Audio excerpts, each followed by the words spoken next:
The day I declared war on my homeowners association was the day a letter arrived threatening to take my home.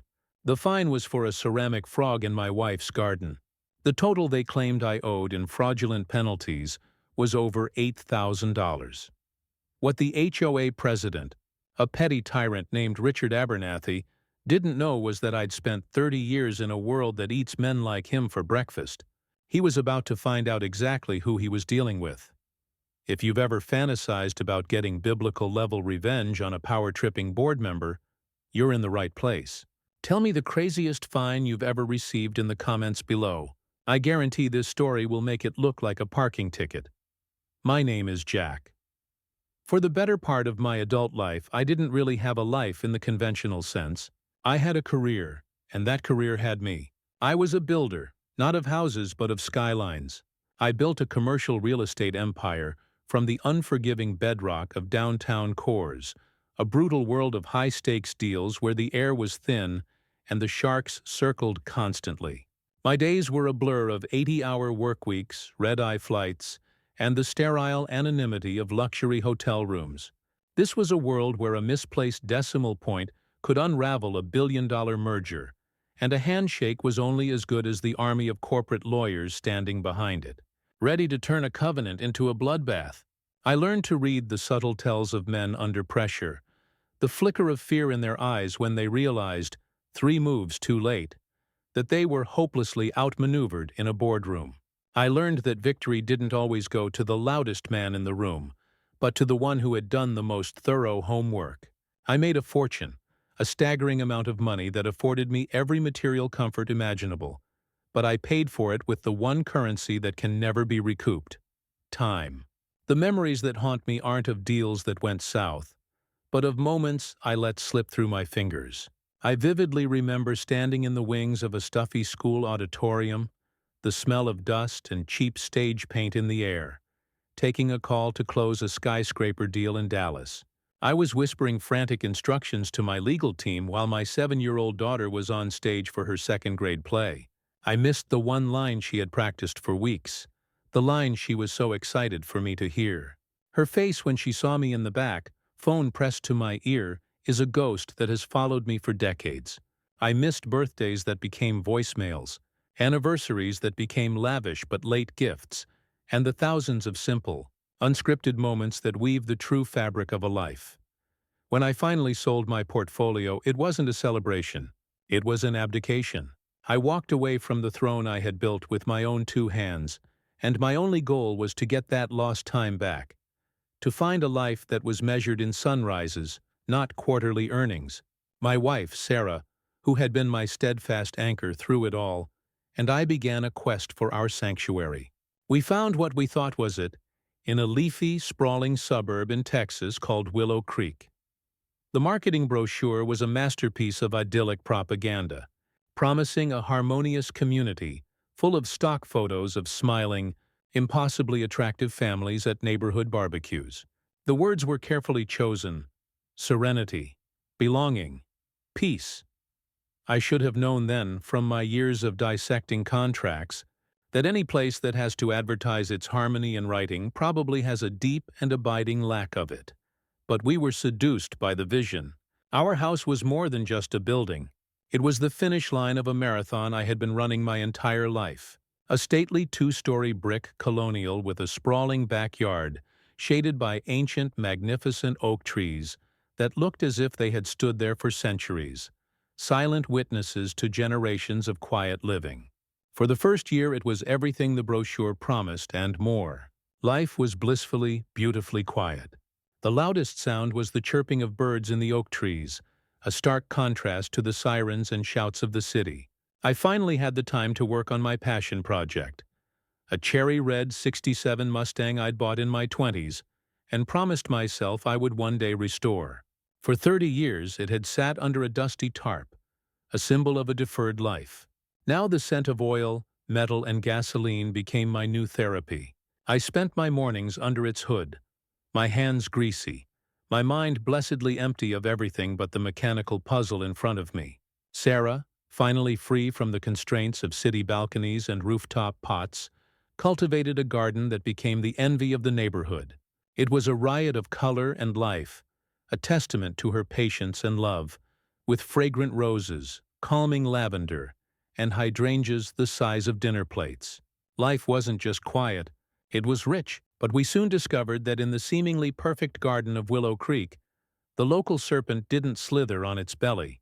It drove a golf cart, wore its authority like a cheap, ill-fitting suit, and patrolled the streets with the unearned confidence of a tin-pot dictator. His name was Richard Abernathy, and he was the duly elected president of the Willow Creek Homeowners Association. He was a man whose soft physique and doughy, perpetually flushed face suggested a life devoid of any real struggle or meaningful work. Yet he carried himself with the grim self-importance of a general reviewing his troops. He patrolled our neighborhood not as a neighbor but as a warden, a clipboard his scepter and a measuring tape his sword. He wasn't searching for ways to build community. He was hunting for infractions, for deviations from his rigid, narrow view of suburban perfection. He saw himself as the noble guardian of neighborhood property values. In reality, he was a classic bully who had been handed a rule book and given the power to weaponize it against his neighbors. The campaign began subtly, almost comically. It started with a formal notice left in my mailbox, a crisp white envelope that felt oddly sinister among the junk mail and catalogs. My crime, according to the meticulously typed letter, was a grave one. The city-issued trash bin, which I had rolled to the curb for the morning pickup, was still visible from the street at 8:05 p.m.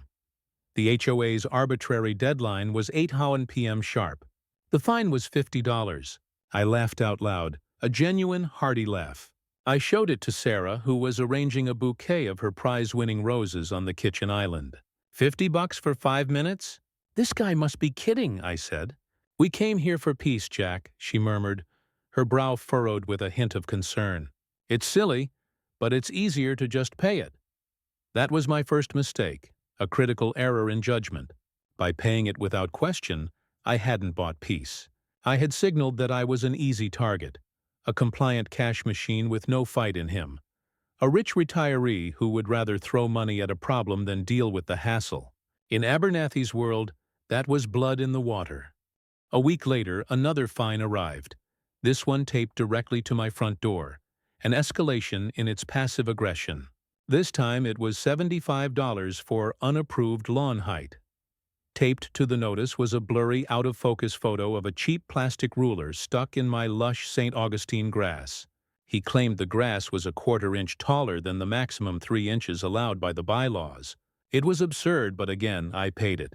Then came a $100 penalty because a garden hose, which I had neatly coiled by the spigot, was done so in an aesthetically displeasing manner. 200 more followed because the small, hand-painted ceramic frog Sarah had placed in her flower bed, a cherished gift from our 7-year-old granddaughter, who had painted it for her in art class, was deemed an unauthorized statuary. Each notice was a little more aggressive in its wording, the language a little more threatening, full of capitalized phrases like "immediate remediation required" and "failure to comply." It became painfully, infuriatingly clear that this wasn't about rules or maintaining neighborhood standards. This was targeted. This was a shakedown. My old due diligence instincts, honed over decades of sniffing out bad deals and hidden risks, kicked in. I started taking long walks through the neighborhood every morning, a fresh coffee in hand, my eyes now open and analytical. I saw dozens of other homes with the exact same violations I was being fined for. I saw trash bins left out for days on end, lawns that looked more like untamed jungles, and a veritable menagerie of garden gnomes, plastic flamingos, and even a life-sized metal giraffe peering over a fence. Yet, as I confirmed with a few friendly but cautious neighbors, the little white envelopes of judgment only ever seemed to land on my doorstep. The campaign had a singular focus: me. Abernathy would often drive by in his golf cart as I did my morning survey, slowing down just enough to give me a tight, smug little smile. It was a smile of dominance, of a small man enjoying the sliver of power he held over someone he perceived as his superior. He had fundamentally misjudged his man. He had mistaken my hard-earned desire for peace for weakness. He thought I was just another rich retiree who would pay endlessly to make problems go away. He was about to learn that my career had taught me that the only way to deal with a bully is to dismantle their power structure from the foundation up. I decided to make one final good-faith attempt to appeal to reason. I was still operating under the naive assumption that this was all a massive bureaucratic misunderstanding, that logic and evidence would surely prevail. I gathered my growing stack of violation notices, printed out the time-stamped photos of my supposed offenses, and spent an entire afternoon documenting over a dozen other homes with identical, and in many cases, far more egregious infractions that went completely ignored. I compiled everything into a professional evidence-based presentation, complete with annotated photos and cross-references to the specific HOA bylaws Abernathy was selectively enforcing. It was the same methodical approach I would have used for a zoning board meeting in my old life, designed to be irrefutable and clear.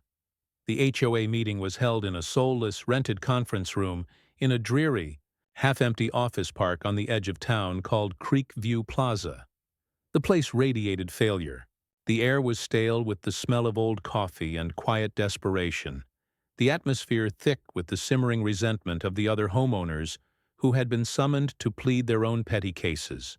Abernathy sat at the head of a long, cheap laminate table flanked by his silent, nervous board members, who looked more like hostages than colleagues.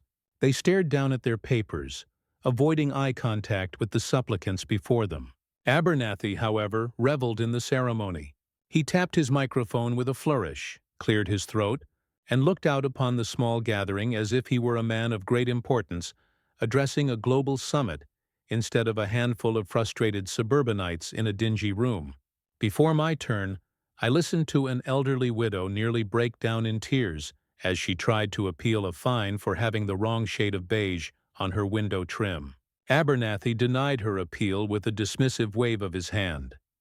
When the floor was opened for new comments, I calmly and respectfully approached the table. I laid out my case with the precision of a surgeon. I distributed copies of my presentation to Abernathy and the board. I showed them the photos of my quarter-inch too-tall grass next to photos of a neighbor's yard that resembled a hayfield. I showed them the picture of my aesthetically displeasing hose next to a picture of a tangled, kinked mess down the street. I wasn't asking for special treatment or an exemption from the rules. I was asking only for equal and fair application of their own bylaws, the very foundation of their authority.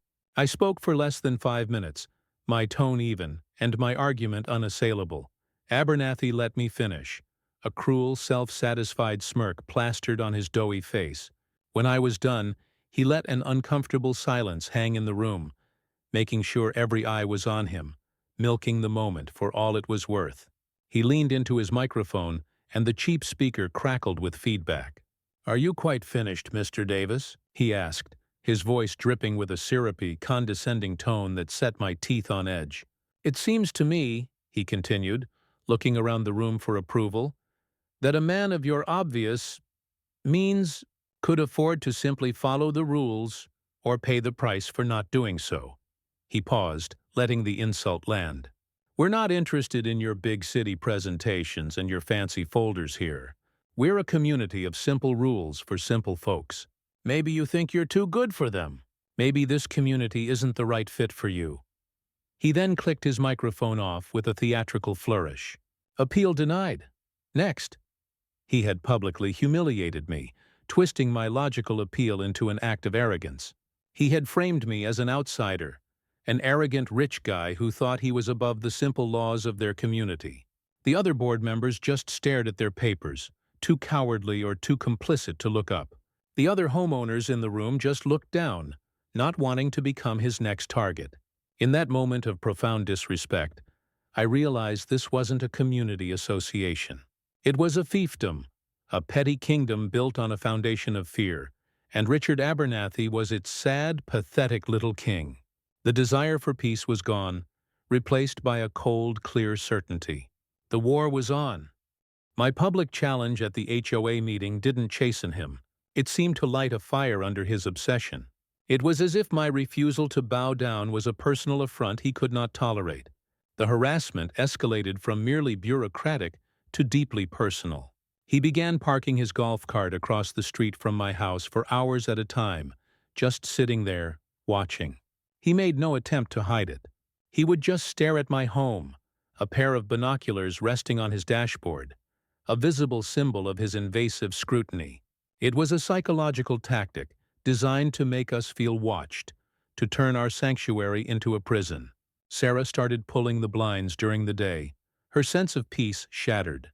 "He's trying to intimidate us, Jack," she'd say, her voice tight with anxiety.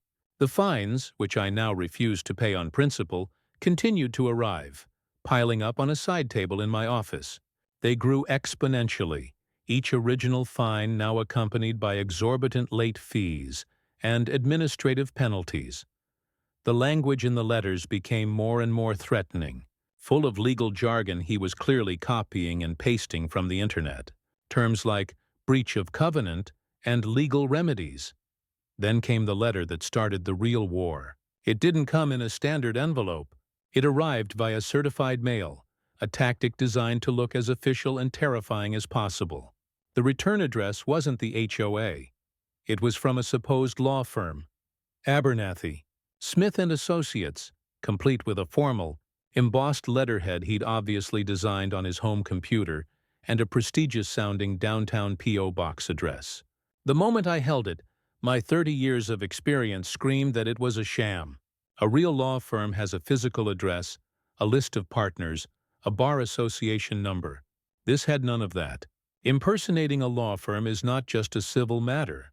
It's a highly illegal, disbarable offense for any actual lawyer involved, not to mention felony fraud. I carefully filed that fact away in the back of my mind, a piece of ammunition for a later battle. I opened the letter. The contents were meant to be a kill shot.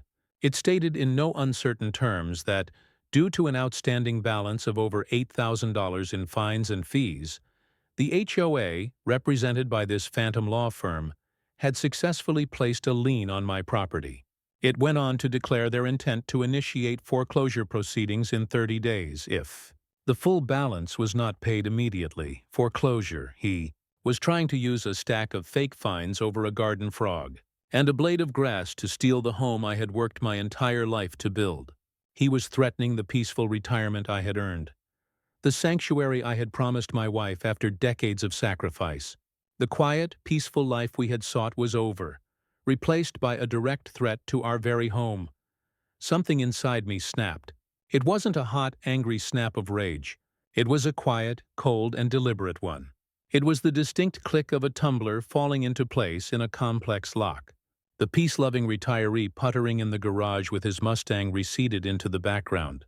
In his place stood the man who had built a real estate empire from nothing. The man who understood that the only way to deal with a predator is to become a bigger, smarter, and more ruthless one. Abernathy, in his arrogance and ignorance, had made a fatal mistake. He had brought the battle into my arena. Real estate, liens, contracts, leases, foreclosures. This wasn't his world of petty rules and neighborhood gossip. It was mine. He had just picked a fight with a master of the game on his home court. And in my world, when someone comes for your castle, you don't just defend the walls. You take their kingdom. Now, in the state of Texas, an HOA foreclosing on a homeowner for unpaid fines is an incredibly difficult and complex legal process. It's not something a tin-pot dictator like Abernathy can just declare in a letter. It requires extensive legal filings, court appearances, and ultimately a judge's approval, which is rarely given for non-payment of fines alone, especially when their legitimacy is in question. Abernathy wasn't relying on the law. He was relying on pure intimidation. He was holding up a paper tiger, a poorly executed bluff, counting on me to be too scared, too uninformed, or too weary to call him on it. His entire strategy was predicated on my ignorance. I was about to call that bluff in a way he could never possibly imagine. My first gut instinct was the old way: unleash the hounds. Hire my own team of cutthroat lawyers. Bury him and the HOA in litigation. File suit for harassment, fraud, and impersonating a law firm. I could drain their coffers, tie them up in depositions for years. and make their lives a living hell. But as I sat in my office, staring at the fraudulent foreclosure notice, I realized that would be a war of attrition fought on his turf, on his timeline. It would be long, messy, and while I would undoubtedly win, it would still consume my time and energy, the very things I had retired to reclaim. It would also give Abernathy exactly what he craved: attention. He would become a martyr, a small-town hero fighting the rich outsider. It was a symmetric response, and my entire career was built on finding asymmetric advantages. I decided to change the entire game board. I wasn't going to fight him over the fines. I wasn't going to fight him over the lien. I wasn't even going to fight him over my house. I was going to take his, not his personal residence, but his seat of power, the source of his authority, the miserable little office in that dreary office park from which he lorded over his kingdom. The idea solidified in my mind with crystalline clarity. He thought the fight was about bylaws and neighborhood rules. I was going to make it about lease agreements, property law, and corporate ownership. He was playing checkers in his backyard. I was about to play three-dimensional chess on a global scale. It was time to stop reacting and go on the offensive. The core of my plan was simple and brutal. I would become his landlord. The man who wanted to take my home would have to come to me, hat in hand, to ask for permission to keep his. It was a strategy born from 3 decades in the trenches of commercial real estate. Find your opponent's source of power, control it, and then squeeze. Abernathy's power wasn't in the bylaws. It was in the physical office that gave him the illusion of legitimacy. He was about to find out what it felt like to have his own sanctuary threatened. The hunter was about to become the hunted. I did what I have done 1,000 times before a big acquisition. I started with due diligence. The next morning I drove back to that dreary office park, Creekview Plaza. But this time my perspective had shifted. I wasn't a frustrated homeowner anymore. I was a predator sizing up its prey. I parked across the street and spent an hour just observing. I noted the peeling paint on the window frames, the dark water stains blooming on the ceilings of the covered walkway, the cracked asphalt of the parking lot, and the general air of neglect that hung over the property like a shroud. This wasn't a prime asset. It was a forgotten one, a line item on a distant balance sheet. Back in my home office, I transformed my quiet suburban study into the command center it once was. Surrounded by multiple monitors displaying satellite imagery, county records, and financial data services, I slipped back into my old skin, using the best subscription data services money can buy, the kind that cost more per year than a luxury car. I pulled the public records, the complete mortgage history, the tax assessments, and the full title history for the property parcel. The hunt was officially on. My research quickly bore fruit. The initial records confirmed what I had suspected. The Willow Creek HOA was not an owner. They were merely a tenant on a standard 5-year commercial lease, with just under 2 years remaining. A little more digging led me to the building's legal owner, a generic, faceless, limited liability company registered in Delaware, Creekview Holdings, LLC. It was a classic shell corporation, designed specifically to obscure the true ownership and limit liability. For an amateur, the trail might have gone cold right there. For me, it was just the beginning of the breadcrumb trail. Using my access to more advanced corporate linkage databases, I traced the LLC's ownership structure through 2 more layers of shell companies, finally terminating at a mid-sized commercial real estate investment firm based out of Chicago. I picked up the phone and called a number I hadn't dialed in years. "Maria," I said when she answered, "it's Jack." Maria had been my executive assistant for over 20 years, a magician who could conjure information out of thin air and get anyone in the world on the phone. She had happily accepted a generous retainer to stay on for exactly this kind of special project. She was sharper than any private investigator I knew. "I need a full workup on a property called Creekview Plaza in Texas," I instructed. "And I want everything you can find on its ultimate owner, a firm called Midwest Property Holdings. I want their strategy, their financials, their recent SEC filings, their board minutes if you can get them, their pain points, everything. I want to know what the CEO had for breakfast and if he enjoyed it." Maria's exquisitely detailed report hit my inbox less than 24 hours later. It was a masterclass in corporate intelligence, a perfect blueprint of my target's vulnerabilities. It was exactly what I had hoped for.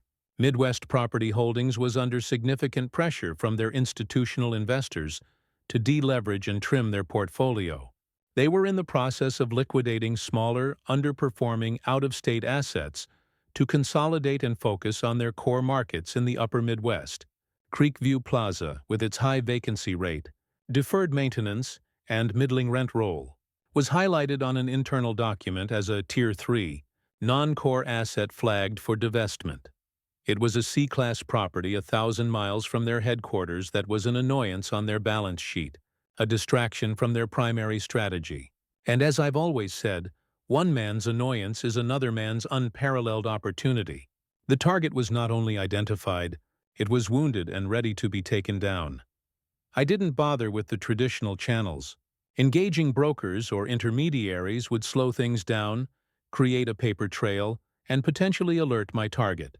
In a situation like this, speed and surprise are paramount.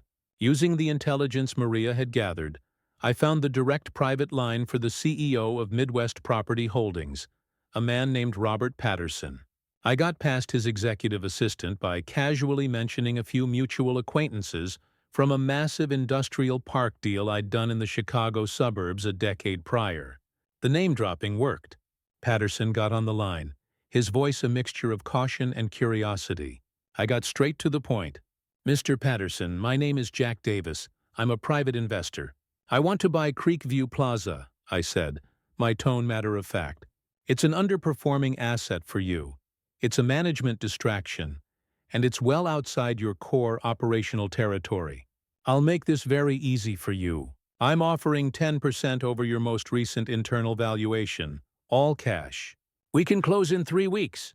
There was a stunned pause on the other end of the line. I could almost hear the gears turning in his head. "That's an extremely aggressive timeline, Mr. Davis," he said, the suspicion in his voice now tinged with intrigue. A deal this fast, this clean, was almost unheard of. "I have the capital secured and my legal team is on standby, ready to mobilize today," I replied coolly. "This is a simple, clean transaction. There will be no financing contingencies. I'll waive the formal inspection period. You get this headache off your books and a cash infusion in your account before your next quarterly report to your investors. You'll be a hero." I could feel his resistance melting away. He was a man under pressure, and I had just offered him the perfect release valve. "I'll have a signed binding letter of intent in your inbox in the next 30 minutes, I added, closing the deal. He agreed. The deal was too good, too fast, and too easy to refuse. While Richard Abernathy was busy drafting his next threatening letter about the precise curvature of my garden hose, I was in the process of executing a multi-million-dollar acquisition of the building his entire operation was housed in. For the next 3 weeks, as the lawyers hammered out the details and the funds were placed in escrow, I had to play the part of the beaten man. I went completely silent. I stopped answering the HOA's letters. I let my grass grow another 1/4 inch and didn't bother to hide my trash bin from view. From the outside, it looked like I had given up. Abernathy grew bolder, his arrogance swelling with each passing day of my silence. A neighbor told me that Abernathy had boasted at a small neighborhood get-together that he was finally dealing with the troublemaker from the city, and that I'd be out of my house by Christmas. Let him gloat, I thought. Pride goeth before a spectacular, and in this case, a meticulously engineered fall. Then, on a Tuesday morning, my personal lawyer called me. His voice was calm. "The Eagle has landed, Jack. The wire transfer is confirmed. The deed is recorded. As of 5 minutes ago, Creekview Plaza is yours." Phase 1 was complete.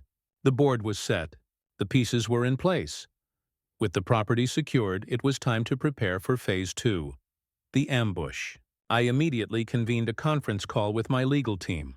"I want you to draft a formal notice to all tenants of Creekview Plaza," I instructed. "Standard notification of the change in ownership and instructions on where to direct all future rental payments. Make it professional, courteous, and utterly unremarkable." Then I gave them their real task.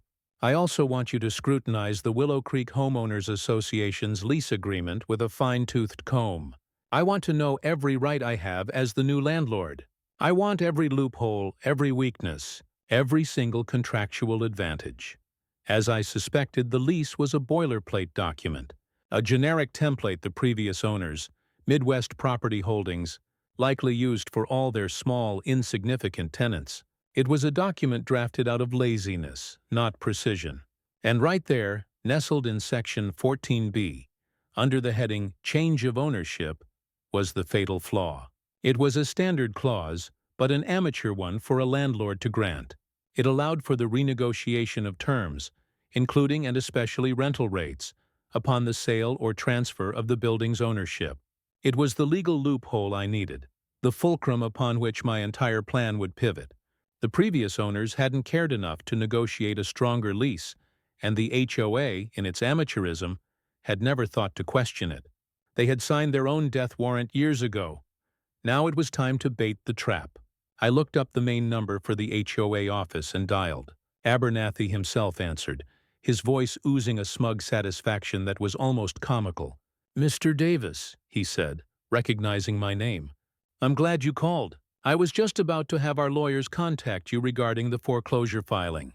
Time is running out. Are you calling to finally pay your outstanding balance?" I forced a sigh into my voice, playing the part of a man at the end of his rope. "Something like that, Richard," I said, keeping my tone even and defeated. "Look, this has gone on long enough. I'd like to propose a settlement. Can we meet? Your office, tomorrow at 10 a.m. Just you and the board. No lawyers. Let's just resolve this neighbor to neighbor." The hook was set. He believed I was coming to his office to surrender, to beg for mercy, to write a check and put my tail between my legs.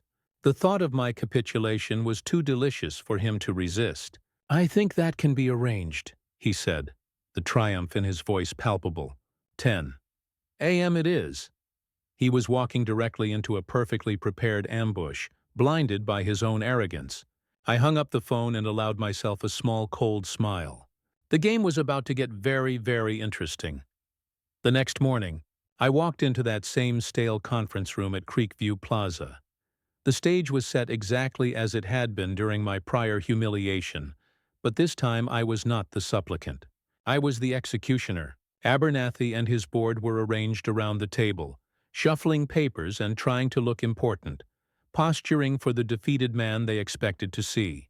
"Jack," Abernathy said with a triumphant grin, not even bothering to stand as I entered. "Glad you finally came to your senses and decided to be a reasonable neighbor." He gestured to a chair at the far end of the table, the one reserved for petitioners. "The total amount owed, with the latest round of legal fees my office has had to prepare for the foreclosure, is now $9,450. If you can provide that in the form of a certified check, we can put this all behind us." I let the silence hang in the air, letting his arrogance fill the room.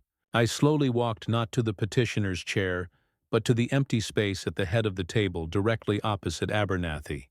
I placed my expensive leather briefcase on the polished surface with a quiet, authoritative thud. "No, Richard, I don't think I will," I said calmly, my voice resonating in the quiet room. "I'm not here to talk about my house. I'm here to talk about your office." I reached into my briefcase, pulled out a thick bound document, and slid it firmly across the polished table toward him. It was a certified recorded copy of the grant deed to the entire Creekview Plaza office park. Prominently displayed on the front page under the heading Grantee was the name of my personal LLC. The color drained from Abernathy's face as if a plug had been pulled. His smug grin dissolved into a slack-jawed mask of confusion. He picked up the document with a trembling hand, his eyes scanning the dense legal text, unable to process what he was seeing. What is this?" he whispered, his voice barely audible, the bravado completely gone. "That," I said, my voice as cold and hard as granite, "is the deed to this building. As of 9 a.m. yesterday, I own it. I own the walls that surround you, the ceiling above your head, the floor beneath your feet, and the parking lot your golf cart is currently parked in." "Which, Richard?" I paused, leaning forward slightly to look him dead in the eye. "Makes me your landlord." The board members looked at each other in dawning horror, their chairs scraping on the floor as they shifted uncomfortably. A wave of panic was visibly washing over them. Before Abernathy could even formulate a response, I slid a second document across the table. It was their new lease proposal. As the new owner, I explained in a flat, businesslike tone, I am exercising my right to renegotiate your lease, per Section 14B of your signed rental agreement. Your old agreement is hereby terminated, effective immediately. Here is the new offer. I tapped the paper in front of him. As you'll see, the monthly rent has been adjusted upward to reflect current fair market rates, which I'm afraid are substantially higher than the sweetheart deal you were getting. It's quadrupled. Also, my management team performed a routine audit of the Common Area Maintenance Charges, or CAMs. It appears you've been significantly underpaying for the last 3 years. I've corrected that accounting error and added the balance due to your first month's rent. I stood up straight. That total is due by noon tomorrow to avoid eviction proceedings. Welcome to the building. He had tried to take my home for a fraudulent bill of less than $10,000. I had just presented him with a legally binding bill that would bankrupt the entire association in a single month. Checkmate. For a moment there was only the sound of Abernathy's ragged breathing. Then the shock gave way to sputtering rage. He shot to his feet, his face a blotchy, furious red. "This is illegal!" he shrieked, his voice cracking. "This is harassment! You can't do this! I'll sue you into the ground. I'll have you sanctioned. I'll have your law license revoked." "I'm not a lawyer, Richard," I cut him off, my voice dropping lower, a quiet assertion of dominance that silenced his tirade mid-sentence. "And you'll do nothing, because the rent, as steep as it is now the very least of your problems. You see, Richard, when you buy a commercial property, it's standard procedure to perform due diligence on the tenants, especially any that might be a credit risk. And your HOA, with its history of late payments to the previous owner, was a major red flag. So I hired a forensic accountant, the best in the state, to take a discreet look into the HOA's finances. And what we found was fascinating."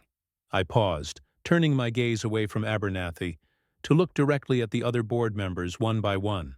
They were shrinking in their seats, trying to become invisible, their faces pale with terror.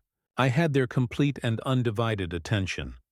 I opened my briefcase again and pulled out another, even thicker binder. We found years of highly questionable, if not outright fraudulent, invoices. We found regular monthly payments to non-existent landscaping companies. For example, Evergreen Solutions, which received over $30,000 last year, doesn't seem to exist anywhere but on your invoices. There's no state registration, no business license, no address. We found checks for thousands of dollars in legal consulting written out to a P.O. box in Florida. After a little digging, my people traced that P.O. box back to your brother-in-law, who, as it turns out, is a fishing boat captain in the Keys, not a member of the Florida Bar. I looked back at Abernathy. It turns out the HOA isn't just broke. It's broke because you've been using it as your personal ATM for years. Abernathy was as white as a sheet, his bravado completely replaced by pure, naked fear. He was breathing heavily, his eyes darting toward the door as if contemplating a futile escape. "Those fake fines you levied against me and other homeowners, they weren't just a power trip, were they, Richard? They were a desperate attempt to cover the holes you were creating in the budget. You were shaking down your neighbors to conceal your own theft." I leaned forward, my voice barely a whisper but carrying the weight of a death sentence. I took this mountain of evidence, detailing what looks like a clear pattern of embezzlement, wire fraud, and what a prosecutor might even call a racketeering enterprise, and had my lawyers package it all up. That package was delivered by courier to the district attorney's office 2 days ago. They were very, very interested in your creative accounting and your fake law firm. In fact, I spoke with an investigator this morning. They're opening a formal criminal investigation. That was the kill shot. The game was over. In the space of 10 minutes, he was no longer president of the HOA. He was a common criminal who had just been exposed in front of his entire crew. His little kingdom had crumbled, and the walls of a prison cell were closing in. The fallout was as swift as it was brutal. Within a week, the district attorney's office publicly announced that Richard Abernathy was under active investigation for felony embezzlement and wire fraud. The story hit the local news, complete with a picture of the unassuming Creekview Plaza and a very unflattering photo of Abernathy taken at a prior town event. He looked small, petty, and guilty. Terrified of being charged as co-conspirators in his scheme, the other board members turned on him instantly, stampeding over each other to cooperate with prosecutors. They provided sworn affidavits, internal emails, and even more evidence of his schemes, each one trying to paint themselves as an unwitting victim of his manipulation. His pathetic little empire of fear dissolved overnight. Suddenly, I wasn't the neighborhood pariah anymore. My phone started ringing. Homeowners I had never met started stopping me in the street to thank me, to shake my hand, and to share their own stories of Abernathy's bullying and extortion. The elderly woman who had been fined for her unpatriotically short flagpole brought us a freshly baked pecan pie, tears in her eyes as she thanked me for standing up to him. A young family, fined hundreds of dollars because their children's brightly colored swing set was not in harmony with the community's natural aesthetic, dropped off a thank you card drawn by their kids. It became clear that I wasn't his only victim. I was just the first one with the specific, and rather unique, set of skills required to fight back on a battlefield of my own choosing. Abernathy, facing a mountain of irrefutable evidence and with zero allies left, saw the writing on the wall. His legal battle was short and pathetic. He eventually pleaded guilty to multiple counts of felony embezzlement to avoid a more prolonged trial and further charges. A judge sentenced him to 3 years in a state prison and ordered him to pay full restitution to the HOA, a sum he would likely spend the rest of his life trying to earn back. A special community meeting was called, not in the dreary conference room of my acquisition, but in the large, hopeful space of the local high school auditorium. This time, when I walked in with Sarah by my side, I was met not with suspicion or fear, but with a spontaneous round of applause that echoed through the hall. The community, finally free, was taking its first breath. The old board was formally dissolved in disgrace. A motion was quickly passed to void all of Abernathy's fraudulent fines going back 5 years, and a new, interim board of genuinely concerned and qualified homeowners was elected on the spot. As for the lease on the HOA office, I was never interested in bankrupting the community, only the criminal who was running it. A week later, I met with the new board, a retired teacher, a sharp-witted accountant, and a practical engineer. I sat down with them at the same table where I had dismantled Abernathy, and I offered them a brand-new 10-year lease at a fair market rate with transparent, easy-to-understand terms. My goal was never to be a tyrant landlord. I just had to become one long enough to surgically remove the resident tyrant. I then sold the building 6 months later to a local investor, my purpose for owning it having been fulfilled. My life in Willow Creek is quiet again. The birds in the ancient oak trees are once again the loudest sound in the mornings.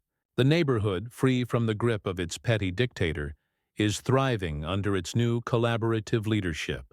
The community barbecues advertised in the brochure are actually happening now, and people are smiling. My '67 Mustang is finally beautifully restored. On sunny Texas days, I take it for a drive with the top down. The satisfying rumble of its powerful V8 engine, a feeling of contentment I feel deep in my bones. It's the sound of a promise kept to myself. Sarah's garden is flourishing, a riot of life and color, completely free from the threat of being fined for a much-loved hand-painted ceramic frog, which now sits in a place of honor among the roses. The peace we came here for is real this time, not just found, but earned and protected. Abernathy made a fundamental error I've seen countless amateurs make in the boardroom and in life. He mistook a desire for quiet as a sign of weakness. He saw a man who wanted to be left alone and assumed he was a man who couldn't fight. He tried to take my castle without ever stopping to wonder if I had spent a lifetime learning how to buy and sell entire kingdoms. He learned a core lesson of business and of life, the hard way. Before you start a war, you had better be damn sure you know who you're fighting. Because justice isn't always found in a courtroom with lawyers arguing. Sometimes it's found on a balance sheet. Sometimes it's delivered in the form of a new lease agreement. That's my story. Have you ever had an HOA from hell? A story of a bully who got what was coming to them? Share it in the comments below. And don't forget to like this video and share it if you believe in justice served cold.